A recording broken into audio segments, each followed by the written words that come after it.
structure of cell and its environment. Okay, please ignore the जो भी आवाज़ें आ रही हैं बैकग्राउंड की, प्लीज़ उसे इग्नोर करें. ये मेरा पहला वीडियो है अबाउट ये मेरा पहला वीडियो है अबाउट बायोलॉजी स्टडी, और इस पे मैं बायोलॉजी के बहुत सारे चीज़ें पढ़ाती हूँ. तो प्लीज़ इसे लाइक, शेयर एंड सब्सक्राइब करें. Okay, let's start. हम अगर सेल के बारे में पढ़ते हैं तो कुछ चीज़ें ऐसे पढ़ते हैं कि जैसे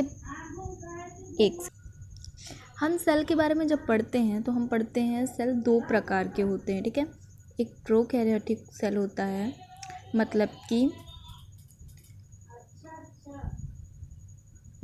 एक पुरानी सेल जो कि बहुत प्राचीन थी, उसे प्रोकैरियोटिक सेल कहते हैं. ठीक है, और एक यूकैरियोटिक सेल. दो सेल्स होती हैं. ठीक है, आप जब भी पढ़ना स्टार्ट करेंगे सेल के बारे में, चाहे 9th की क्लास में पढ़िए, चाहे 6th की क्लास में पढ़िए, आपको एक चीज़ कॉमन होती है कि आपको बताया जाता है एक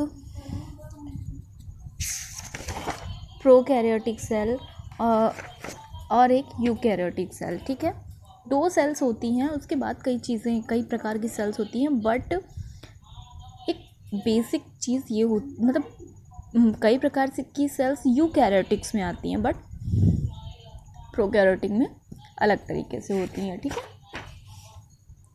देखिए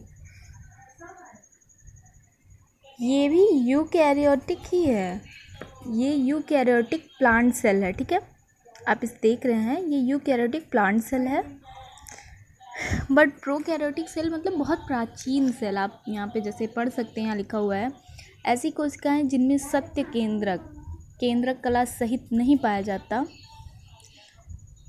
तथा केंद्रक में पाए जाने वाले प्रोटीन एवं न्यूक्लिक अम्ल डीएनए तथा आरएनए केंद्रक कला के अभाव में कोशिका द्रव्य के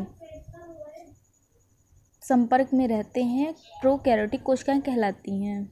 ठीक है, मतलब जिसमें केंद्रक कला भी पूर्णतः विकसित नहीं होता, मतलब जो एकदम स्टार्टिंग में बना था, मतलब आप ऐसे कह सकते हैं जब जीवन की शुरुआत हुई थी तो कौन सा सेल बना था, वो किस प्रकार का था, ये मतलब है कि उस टाइप का एक सेल, जैसे कि मानव तुरंत तो नहीं बन गया ना, उसका विकास हुआ है, धीरे धीरे वो बना है. उसी तरह से ये भी है कि जो प्रोकैरियोटिक सेल्स है ये प्राचीन है.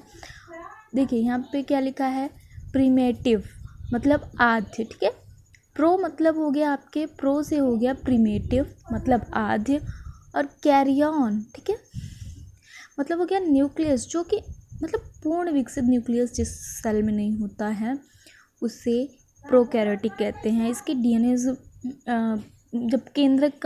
पूरी केंद्रक कला ही नहीं बनी है, जो न्यूक्लियस सेल है वो बनी ही नहीं है पूरी तरह से, तो जो डीएनए आरएनएज होते हैं ये पूरे कोशिका में इधर उधर फैले होते हैं. गोल्गी काय अब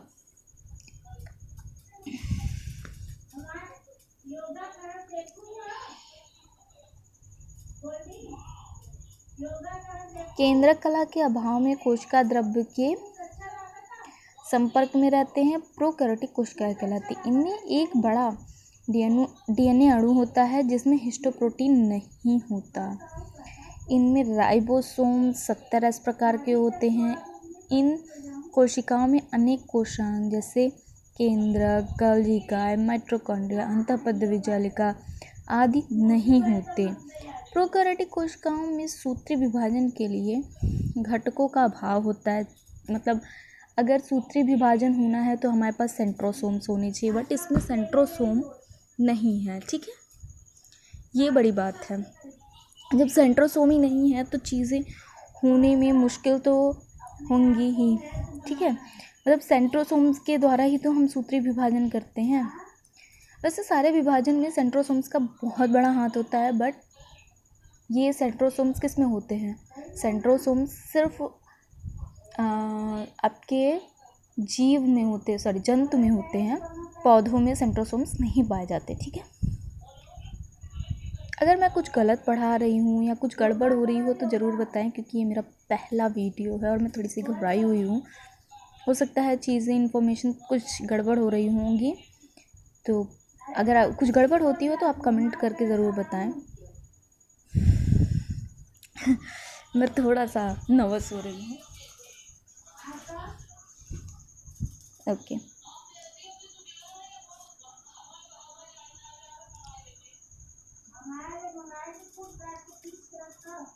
प्रोकैरियोटिक कोशिकाओं में सूत्र विभाजन के लिए घटकों का अभाव होता है। रचना की दृष्टि से इस प्रकार की कोशिकाएं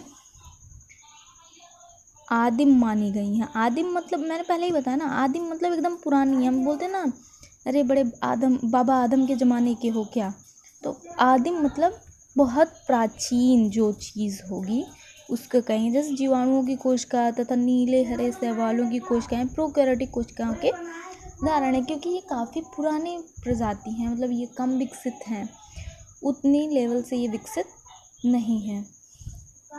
ठीक है।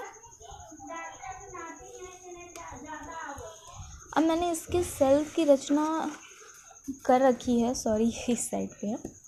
ये है हमारा प्रोकैरियोटिक सेल, ठीक है। ये आप देख रहे हैं, ये मे बी एल्गी है, सॉरी अबाउट दिस। ये एल्गी है, मतलब नीले हरे शैवाल हैं, और ये है जीवाणु, ठीक है। जीवाणु देख रहे हैं, इसका ये पूंछ निकला हुआ है। ये मैंने खुद की नोट्स बना रखी है, घबराहट में क्या क्या हो जाता है इंसान से। देखें, इसमें देखिए आप पहले, ये देखिए पहले,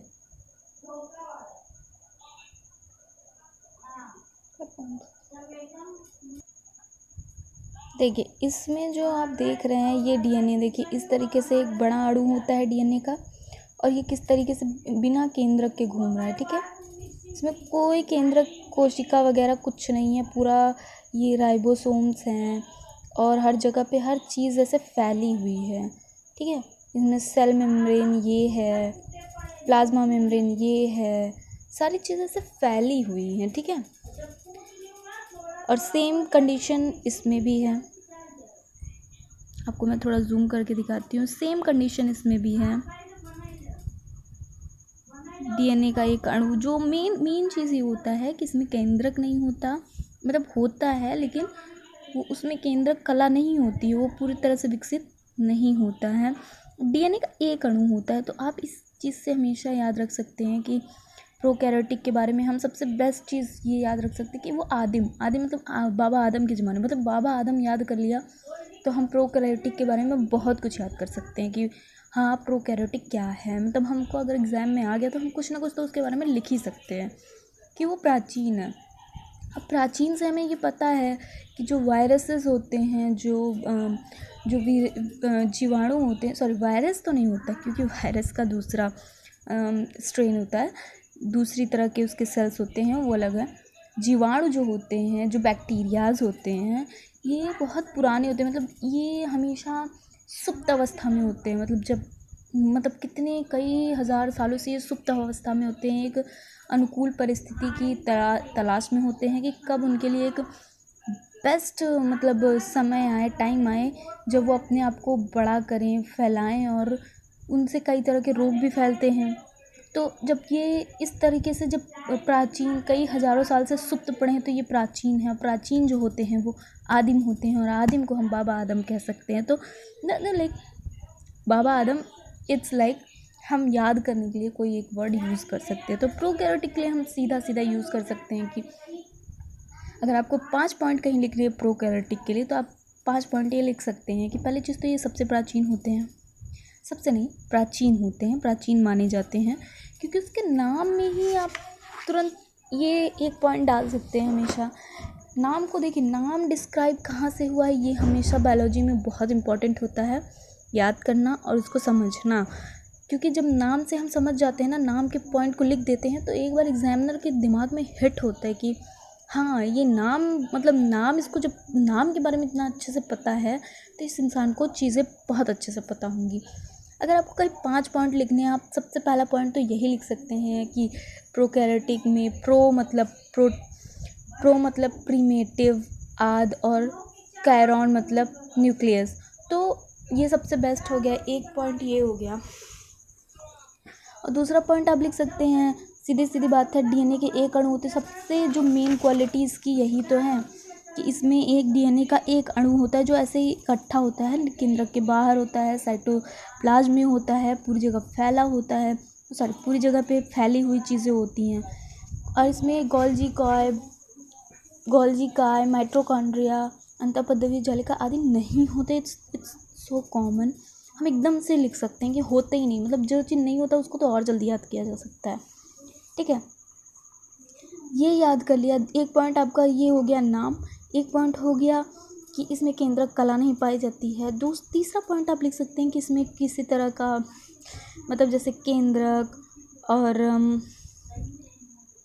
आपके माइटोकॉन्ड्रिया, अंतःपदवीय जालिका आदि नहीं पाए जाते। चौथा पॉइंट हो सकता है कि चौथा पॉइंट हो गया, चौथा पॉइंट ये सबसे मेन होता है कि सूत्री विभाजन के घटकों का अभाव होता है। चौथा पॉइंट आप ये डाल सकते हैं।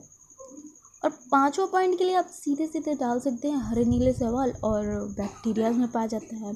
यहीं पर हमारा प्रोकैरियोटिक एकदम ख़त्म हो जाता है। इससे ज़्यादा प्रोकैरियोटिक में कुछ भी नहीं है। और इससे ज़्यादा मेन पॉइंट्स आप कहीं नहीं लिख सकते हैं। आपने एक बार कहीं एग्ज़ाम में लिख दिया तो एग्ज़ामिनर आपके नंबर नहीं काट सकता, क्योंकि आप सबसे पहले उसके प्रोकैरियोटिक के नेम्स को बता रहे हैं ना, कि क्या बता रहे हैं आपकी प्रोकैरियोटिक नेम, मतलब आपको यही पता है कि जो प्रोकैरियोटिक वर्ड बोला जा रहा है वो क्यों है, किस लिए है, वो क्यों एग्जिस्ट करता है। तो एग्जामिनर को ये सारी चीज़ें पसंद आती हैं कि हाँ इस बच्चे को कुछ चीज़ें पता हैं। तो इसलिए आप वो पढ़ें जो दिमाग को हिट करे किसी के, जब वो पढ़े आपके नोट्स को देखे तो सोचे कि हाँ इसने कुछ लिख रखा है। ठीक है, हम आगे बढ़ेंगे। अब ये है मेरा यूकैरियोटिक कोशिका। ये है एक प्लांट सेल, मैंने इसको नॉमिनेट नहीं कर रखा है, इसके लिए मैं सॉरी चाहती हूँ। मैं नेक्स्ट वीडियो में इसे ज़रूर नॉमिनेट कर दूँगी।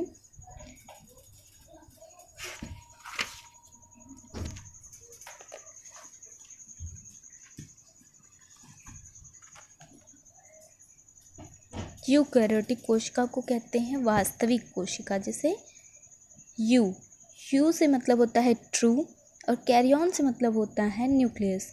तो वास्तविक केंद्रक, जिसमें ऐसी कोशिका जिसमें सत्य केंद्रक तथा सुव्यवस्थित कोशिकांग पाए जाते हैं, उससे यूकैरियोटिक कोशिका कहलाती है। इनमें केंद्र की पदार्थ केंद्र का द्रव्य के सीधे संपर्क में नहीं बल्कि केंद्रक द्रव्य के संपर्क में रहते हैं। इनमें गुणसूत्रों में हिस्टोप्रोटीन पाई जाती हैं। इनमें राइबोसोम 80S प्रकार के होते हैं। इन कोशिकाओं में विभिन्न कोशिकांग जैसे केंद्रक, गोल्जी काय, माइटोकॉन्ड्रिया, अंतःपदवीय जालिका तथा लवक। अच्छा, इसमें मैंने सेंट्रोसोम नहीं डाला क्योंकि सेंट्रोसोम जो होता है वो जंतु कोशिका में पाया जाता है, और लवक जो होता है वो पौधे कोशिका में पाया जाता है। ठीक है, आदि उपस्थित होते हैं। यूकैरियोटिक कोशिका में विभाजन के समय स्पेंडल का निर्माण होता है। इस प्रकार की कोशिकाएं सामान्य और सभी पौधे एवं जंतुओं में एवं नीले हरे शैवालों के अतिरिक्त अन्य शैवालों में पाई जाती हैं। नीले हरे शैवालों को छोड़कर सभी में पाई जाती हैं, क्योंकि नीले हरे शैवाल में तो प्रोकैरियोटिक पाई जाती है। और प्रोकैरियोटिक में आप एक और पॉइंट जो बहुत मेन है कि उसमें 70S प्रकार के राइबोसोम्स पाए जाते हैं और 80S प्रकार के यूकैरियोटिक में। अब ये 70S प्रकार और 80S प्रकार के जो राइबोसोम्स कैसे पता लगाते हैं, इसका मैं